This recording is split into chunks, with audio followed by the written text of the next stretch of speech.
Hey there, welcome to day 1355 of What You Up To Now. Sharon Horne-Ellstrom here, documenting the journey as I transition from the brick and mortar corporate world of business, real businesses like I like to call it, with my online friends, to the online world of business. In 2017, I had the opportunity, following my divorce, to do whatever I wanted to. And I thought, okay, I've been curious about the online world for at least a decade or more, since the internet became a thing. As a nerdy engineer, the internet always fascinated me, but I never had the time and energy running different businesses and working in corporate America simultaneously and raising my family to explore it. It was just, we have to set priorities and decide what we can spend our time on.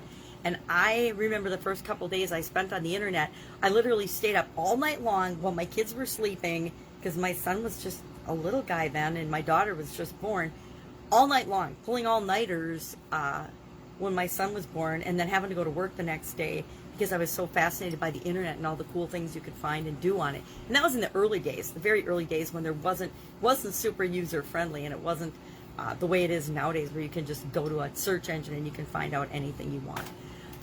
So I've been curious about it for a long time and never really had the opportunity to dive in. So when I was afforded the opportunity to do what I want, when I want, where I want, wearing what I want, with whomever I want, I chose to explore the online world.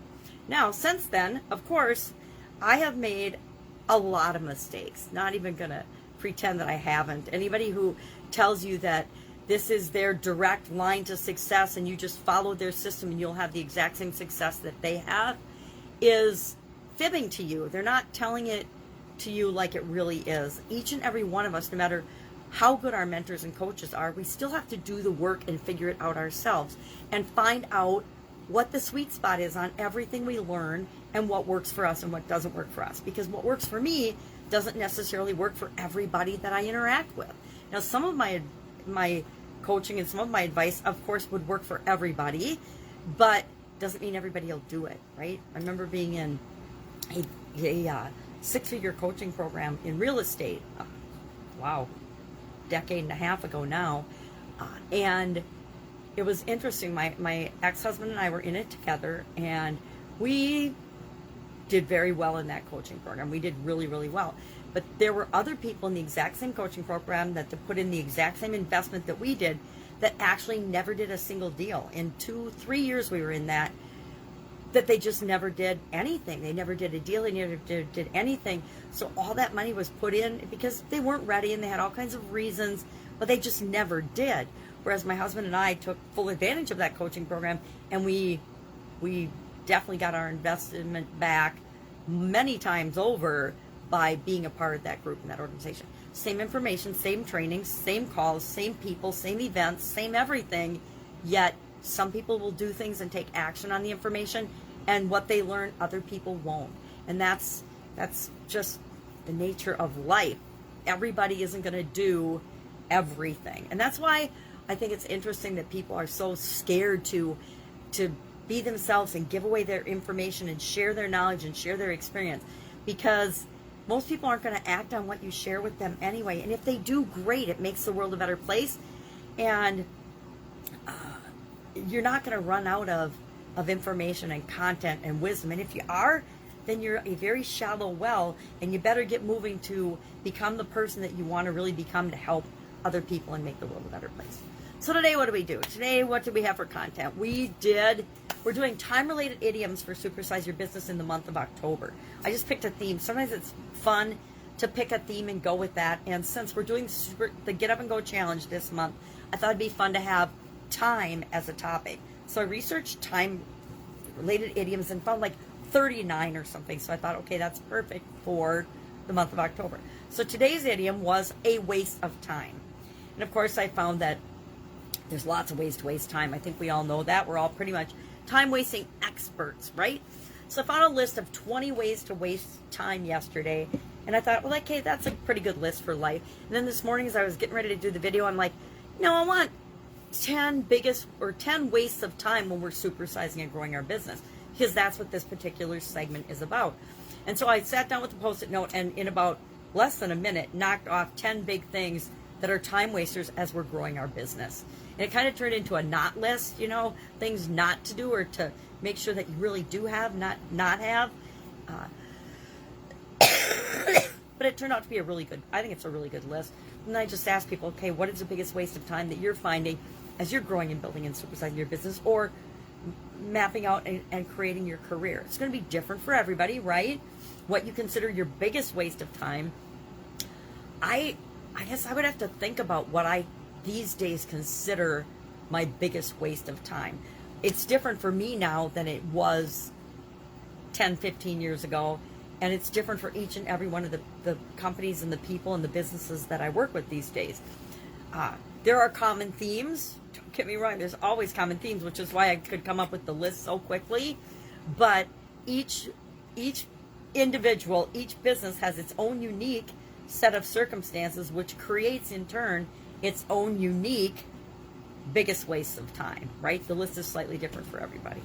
So I think that's a good exercise. I think it's a good exercise for any one of us to do, to sit down, either whether we're growing our business or we're just in our everyday life and career, and say, all right, what are the things that take up a lot of my time that I could get someone else to do, that I could delegate, that I could automate the process, that I could batch together to save time and energy. If you're paying bills as they come in, like, one today, one tomorrow, one the next day, you're wasting time, right? It's much wiser to batch them and say once a week, one time a week, I pay all the bills that came in this week. Or I automate them and I have them automatically, as many as possible, come out of my bank account and they're just on auto pay. Or find ways to automate those processes. There are very few things that I have to interrupt what I'm doing with these days. And the things that I do let interrupt my schedule are things I choose to interrupt my schedule with. So I really like this topic, and the topic of a waste of time, because time is indeed our most valuable resource. The older you get, the more you appreciate that. I remember when I was young, it seemed like, the time was just constant, and that every day we could do whatever we wanted, and there was so much time, and that we'd never run out of time. And the older I get, the more I realize that, hey, I'm coming to the end of my expiration date, and I better choose to use my time more wisely and strategically use it the way that I think is best for me and what I want to do here in the world, versus just willy-nilly procrastinating and wasting time. Don't get me wrong, I still waste plenty of time. As much as I continually improve and strive to not waste time, there's plenty of time, even in my days, that is not spent in the optimal way, that is spent wasting time. So that was our idiom today. Our annual challenge today was about joy. It was from Richard Wagner. And that joy is not in things, it is in us, which is true of everything, right? Every emotion, everything is already in us. If we're searching for things outside of us, anything outside of us, we are missing the big picture. We're missing the boat, so to speak, because everything we need is really, truly already inside of us. It's just for us to tap into how to make that a reality in our life. Big metaphysical discussion for another day, definitely not for today. So that was our annual challenge today. Again, I am working on, and it's probably more time than I've ever spent devoting to an annual challenge before the annual challenge has started. I've been spending last month, and maybe I started the end of August, the whole month of September and into October, and for the rest of the year, I'm going to be practicing to decide if I want to do what I'm doing now for next year's annual challenge. I think that I do, because I think I'm starting to feel the effects of it and really enjoying it. But I'm speeding through the process so I can figure out, do I want to do this? And then how am I going to use this as next year's annual challenge? For not only me to do it, but for other people to do it as well. And I think it's going to be pretty simple. The more I do it, the more I think it's going to be easy to do. But I'm starting to get a little excited about it. I wasn't first couple weeks, maybe not going to do it. And now I'm starting to feel the effects, and I'm starting to think, yep, this would be an amazing annual challenge for me, as well as for anybody else that chooses to participate in it and do it right along with me. Again, when we do a little something every day, it makes change, and it makes creating what we want in our life really, really easy. I am feeling so much more centered, and I'm getting to know myself so much better because I'm doing one thing every single day, and it's a little thing that doesn't even necessarily seem like it would be helping me to feel more centered. I mean, joy. Yep, joy comes from inside of us. Well, how is that really in a big way helping me to feel more centered? It isn't, but it is in a little way. And if you do 365 little things, it becomes cumulative. And whatever area or aspect of your life you want to improve, this is an incredible strategy for doing it. Pick and just do one little thing every day. If you want to feel more grateful, and I haven't done a gratitude year because I guess I do it all the time anyway, but we could do a year, do one thing every day that makes you feel thankful or grateful, right? That would be an easy one. And if you just do that, but I already do that and I've been doing it for years, so I'm like, it doesn't feel like that would be a big challenge for me, but it probably would be for a lot of other people. All right, our Get Up and Go challenge today was about finances, our financial situation, our financial story. What is it now? What do we want it to be? And again, we're just picking one aspect of our finances because like our physical well-being or any other area or aspect of our life, it's a big topic. So we can't cover all of it in one run through the SOAP framework. So we want to pick a specific thing so we can use a specific example to use the tools that we share for the S, for the O, for the A, for the P, for the SOAP framework, which stands, of course, for story or situation, options, action, and progress. Those are the 4 cornerstones of the SOAP framework. And so today we talked about using the tool storyboarding, which I learned in college. Maybe I learned it in high school in journalism. I don't even remember, but I learned it a long, long time ago. And it's a great tool for just mapping out and pictorially looking at and then adding a couple of keywords to your current situation. I like it because it takes a lot of the emotions and drama out of the topic. I don't know about you, but for the vast majority of people I work with, including myself, finances and money are a huge belief-laden emotional topic, right? It's tied to our families, their belief systems, our friends, their belief systems, our bosses, our jobs, our experiences, all have some kind of, a lot of them have a financial aspect or component to them. And they've all culminated in what our current situation is, what we feel about it today. And COVID, for people that had never really given it much thought or been financially devastated or lost their job before, millions of people who had never lost a job before lost their job during COVID-19. Millions of people who had never struggled in their business before literally had their business rug pulled out from under them in 2020 because of COVID-19. And so finances and the emotions related to that have actually exponentially skyrocketed in a negative way, or I guess they haven't skyrocketed, they've took a big nosedive into the tank of negativity with respect to the COVID-19 pandemic. And as I'm not even going to get into it, but as changes are happening politically and taxes are going up and inflation's going up and things like that, people are feeling the pinch and the crunch even more.